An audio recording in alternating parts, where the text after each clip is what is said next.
میت کو دفنانے کا طریقہ. میت کو قبر میں کیسے دفن کریں, سیدھا یا مکمل داہنی کروٹ پر. ابو سعد فیصل آباد. ابو سعد صاحب اللہ تعالیٰ آپ کو زندگی دے, آپ کی عمر میں برکت دے, اور میں یہ تو نہیں کہوں گا آپ کو میت ہونے سے بچائے, وہ تو سب نے مرنا ہے, لیکن بہرحال اللہ آپ کی عمر میں برکت دے. میت کو جب دفن کیا جائے گا تو مکمل دائیں کروٹ پہ قبلے کی طرف, یعنی میت کا سینہ قبلے کی طرف ہو, کیونکہ ہمیں قبلہ رخ دفنانے کا حکم ہے, اور رخ کا مطلب ہوتا ہے پورا کسی کو گھما دینا. رخ چہرہ پھیر لینے کو نہیں کہتے. ہمارے یہاں عام طور پر یہ ہوتا ہے میت کو ایسے چت لٹاتے ہیں اور صرف اس کا چہرہ قبلے کی طرف موڑ دیتے ہیں, یہ طریقہ خلاف سنت ہے.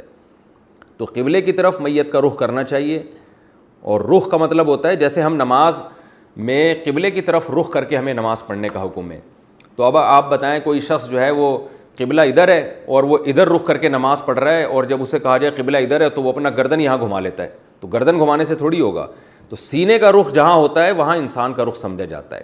آپ کا رخ, آپ کا جو سینہ ہے وہ قبلے کی طرف ہے اور چہرہ دائیں طرف ہے, اس سے آپ کی نماز ہو جائے گی.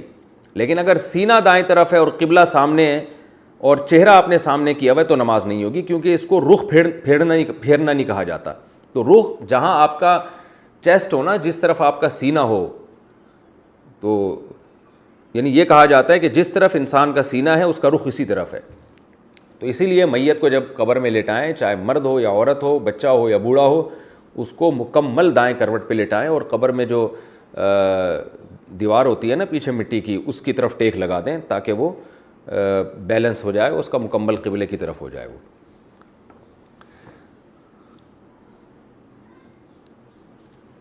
وطر کے بعد کیا تہجد کی نماز پڑھ سکتے ہیں؟ سنا ہے کہ وطر پڑھنے کے بعد کوئی بھی نفل پڑھنا مکروہ ہے, کیا تہجد کی نماز بھی نہیں پڑھ سکتے؟ بنت طالب کراچی سے.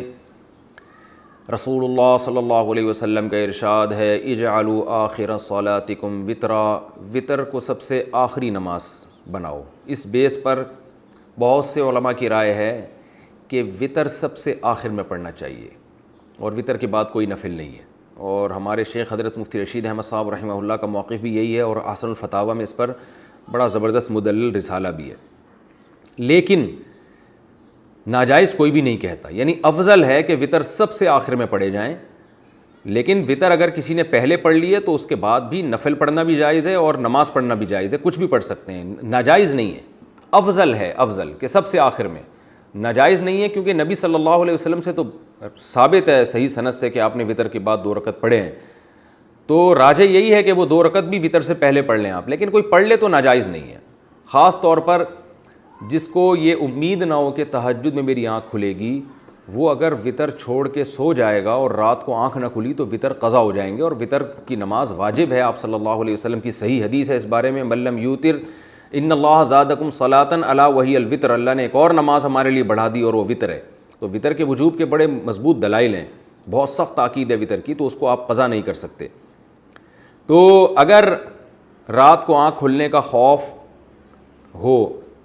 نہ ہو کہ پتہ نہیں آنکھ کھلے گی نہیں کھلے گی, تو پھر آپ کو چاہیے کہ عشاء کی نماز کے ساتھ ہی وطر پڑھ لیں. پھر اگر آنکھ کھلتی ہے تو تہجد بھی پڑھیں, تہجد کو ضائع نہ کریں. تو بہتر یہی ہے کہ وطر سب سے آخر میں ہو, لیکن پہلے پڑھ لیے تو بھی بلا کراہت, بغیر کسی کراہت کے نماز پڑھنا جائز, اس میں کوئی مکروہ نہیں ہے.